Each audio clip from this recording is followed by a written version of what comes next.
Hello students, welcome back to Chronicles of Asia. And as I told you that I will be coming up with my new video with the Suez Canal. So let us start with the Suez Canal. And we can say that Suez Canal is a man-made intervention in water bodies which connects with the Mediterranean and the Red Sea. And we know that maritime transportation has a vital role to play in our daily life as it benefits every single person across the world. And if we know that everyone will say that the development in the aviation industry have made the movement of the people and goods faster, and the shipping industry plays a critical role to the growth of economies, as heavy goods transportation cannot be done with the aviation, and with international trade, shipping industry is a backbone of it. Freight transportation enables the movements of the tons and thousands of goods, heavy goods we can say, every day through the vast and unending oceans and seas. And now also at present also 90% of the world trade has been done by the sea trade. However, if we say that it's not the various natural bodies, that water bodies that enable the international seaborne trade, but a number of human interventions in marine transportation also strengthen the movement of people and goods worldwide. The man-made canals, we can say that the Panama Canal, the Suez Canal, the Volga Don Canal, and lot of Grand Canal also. The lot of canals which was which is made by man-made across the world, which provides alternative transportation route, which, which cuts the trade route also and facilitate the efficient marine transportation, and it cuts the operating cost also. So now if we start with the Swiss Canal. Swiss Canal, if we say that it is 193.3 kilometers long, Swiss Canal, and it is an artificial sea level waterway, and it is located in Egypt, and it connects the Mediterranean Sea and the Gulf of Suez. And the Gulf of Suez is the north branch of the Red Sea. I will just show it to you. It will be better to you to with the help of photographs and maps. So, and it was officially opened in November 1867. Oh, sorry, 9. And this Swiss Canal, it is to be noted that the Swiss Canal is one of the most heavily used shipping routes in the world, and it experiences thousands of vessels every year passing through it. And so let us start. And it is let us start with the photographs and maps also. So one by one, I will be showing you a photograph, and it will be very much clear to you the overall picture of the Swiss Canal.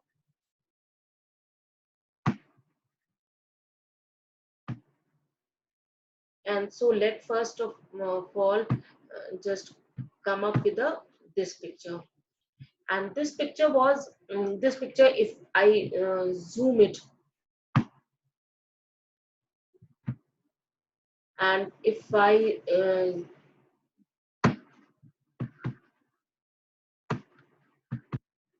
zoom it,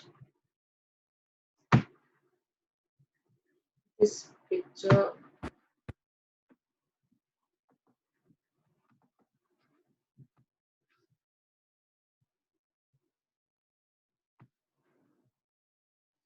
If this picture is that this one is Asia,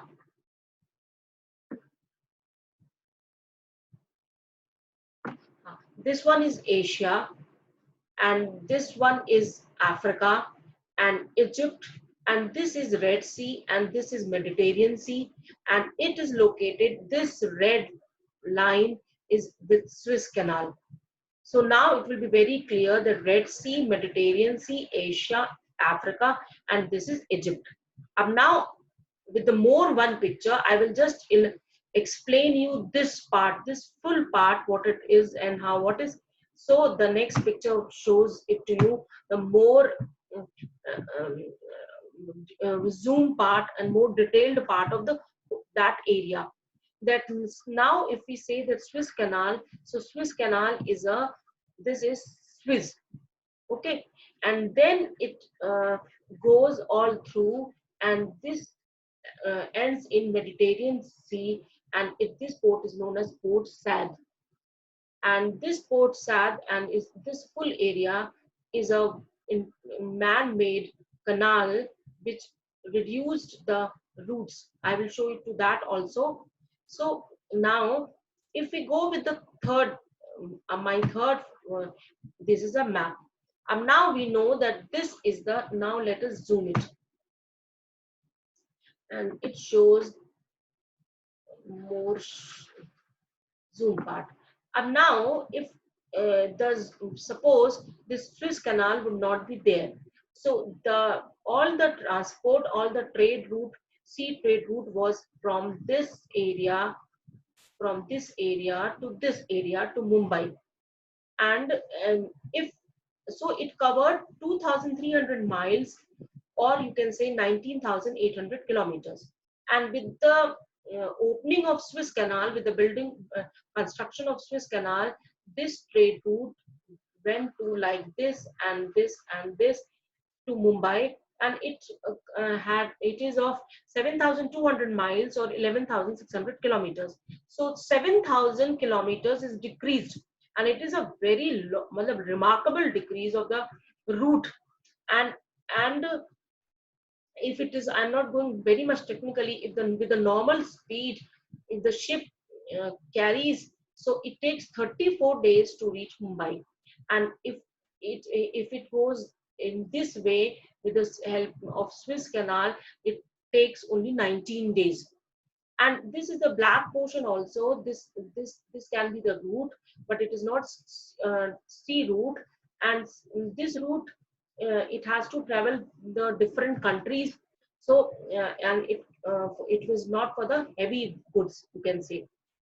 And this route is also known as Cape of Good Hope route, because over here, if I show it to you, one very important port is there. Very important port is there,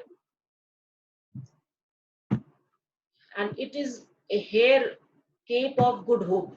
And Cape of Good Hope route is also known as, because this was a port. So when the ship used to travel, this port was the base over there, and then they can go to Mumbai. So Cape of Good Hope is also there.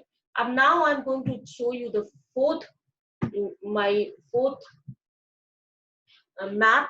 And if I've told you Northeast Asian countries, Singapore was a very, in earlier my video I told that Singapore was very important port, and one of the important port is also Malacca.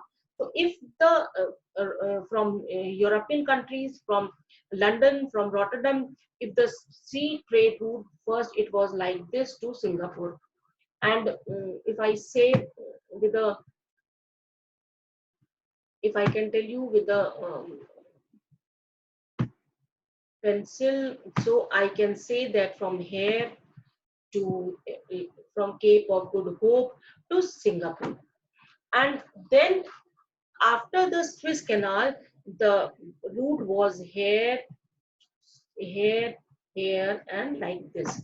And it could, from here, it can move to Mumbai also.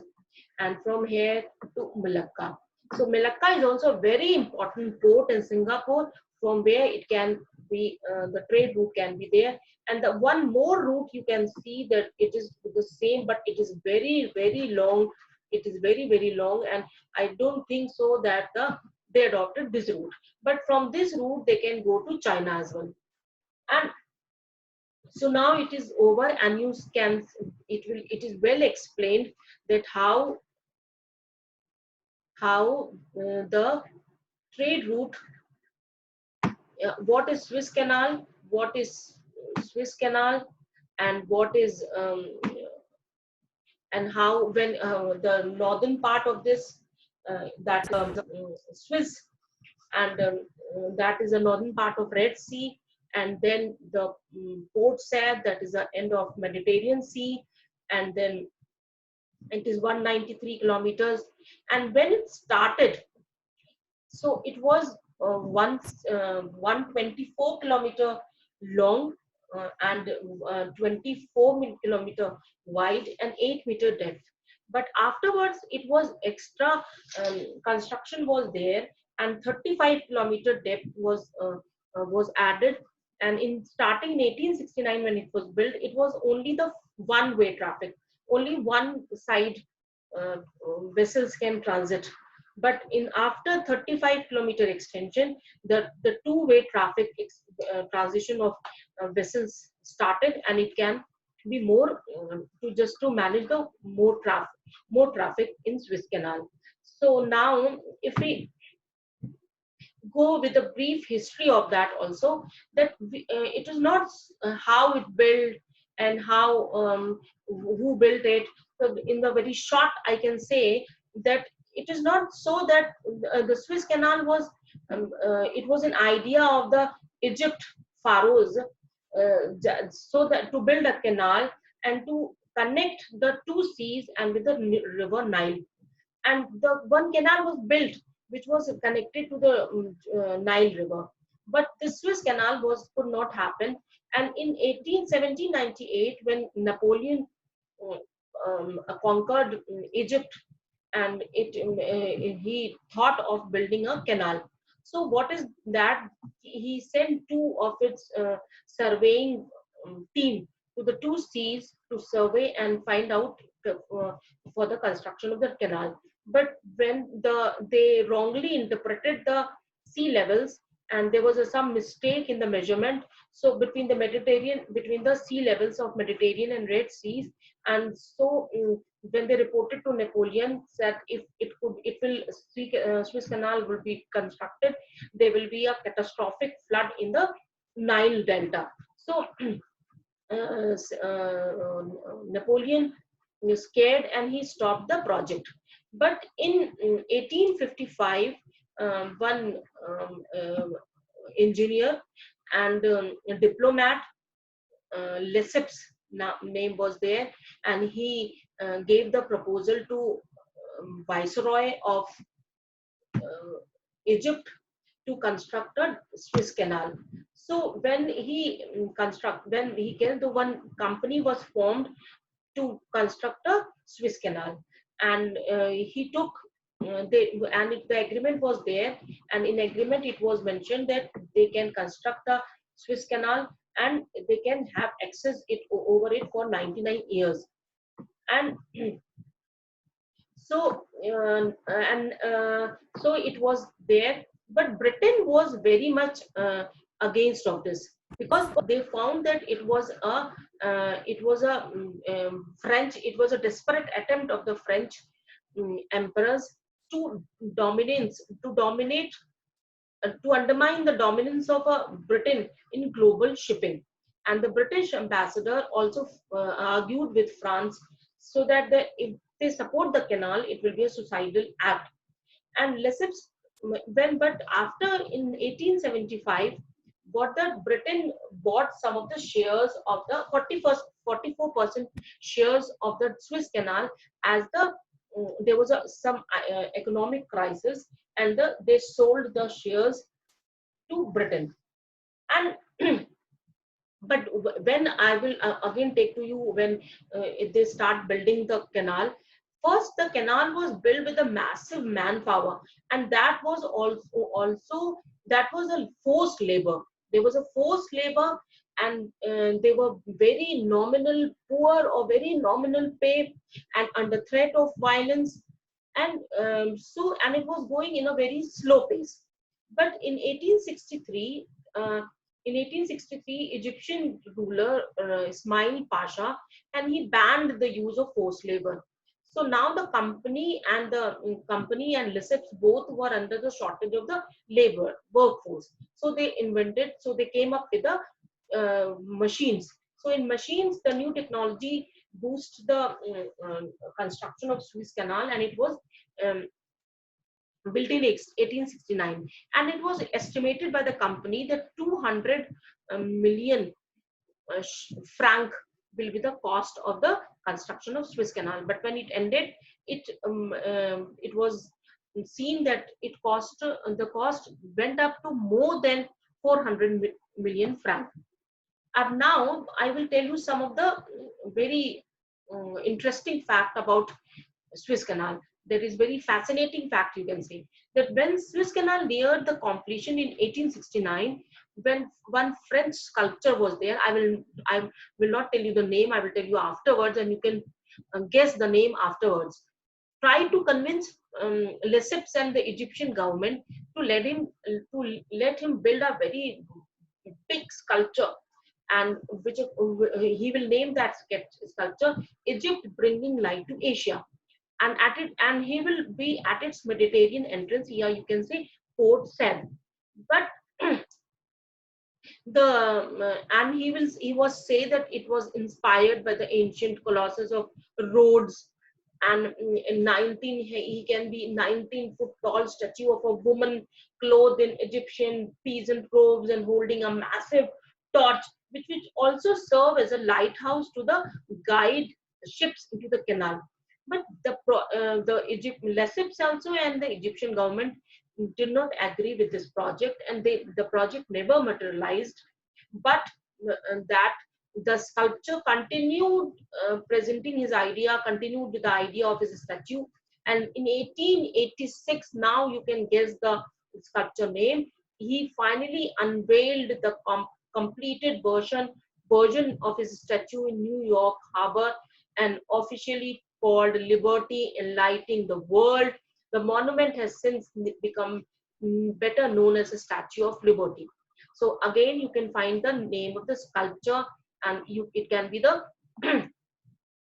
uh, further assignment for you. You can search for the name, who was the name.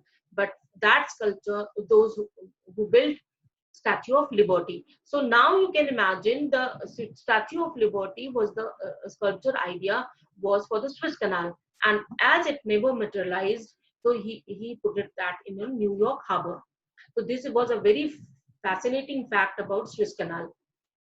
And now we can say that the Panama Canal's architect, you can say, or Ferdinand Lee Lesseps, also went to construct the Panama Canal, and he was in perception that Panama Canal will be much easier to make, easier to compete, and easier to keep up. But the project descended because there thousands of the workforce died due to some disease spread in that jungle.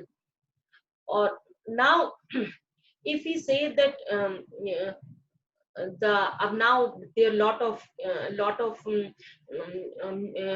story here. You can say that a lot of Cold War also happened in roundabout in Suez Canal in 1956. The Suez Canal, as between Egypt and the between the Britain, France, and Israel, they had a war. And when the had in Britain, when the United Nations has to intervene between them, because the Suez Canal, Egyptians said that they will close the Suez canals, and Suez canals was a so afterwards also, when there was a war between Egypt and Israel, the Egyptians closed the Suez Canal, and the 15 vessels has to wait for the opening of the Suez Canal for years and years before the Egyptians opened the Suez Canal route again. So there's a lot of story also in Suez Canal. But now, and that I can tell you the things, the ships that was waiting in the for to Suez Canal to open after the war between Egypt and Israel, and that was known as Yellow Fleet. Yellow Fleet was the name given to them. And so now I think so that lot of facts I've told you about the Suez Canal. And I have not gone very technical things out, how they they just transit, or how the vessels transit, and how in how many kilometer it is there, and how many kilometer per hour, what speed is permitted in them, and what is a toll tax they have to give a Swiss Canal toll tax, and how much it has increased. I have not gone to the very technical terms of that, but just I've told you that the importance of Swiss Canal in the history of Southeast Asian, and how why the colonial powers and the Western powers were very much eased by the opening of the Swiss Canal to link or you have to trade with their colonial powers in the Southeast Asia. mm, After made it easy, and the Suez Canal made it easy for them to link uh, themselves, yeah, their country, to their colonial countries. Or that is all. And if you like my video, please like and subscribe it. And if you have any of the queries, and if you want any more video, you can comment in a comment section, or you can inbox me. And if you want my videos to notify, you want a notifications which videos I am uploading, so please press the bell button, and I will come up with my next video. Till then, bye. Thank you.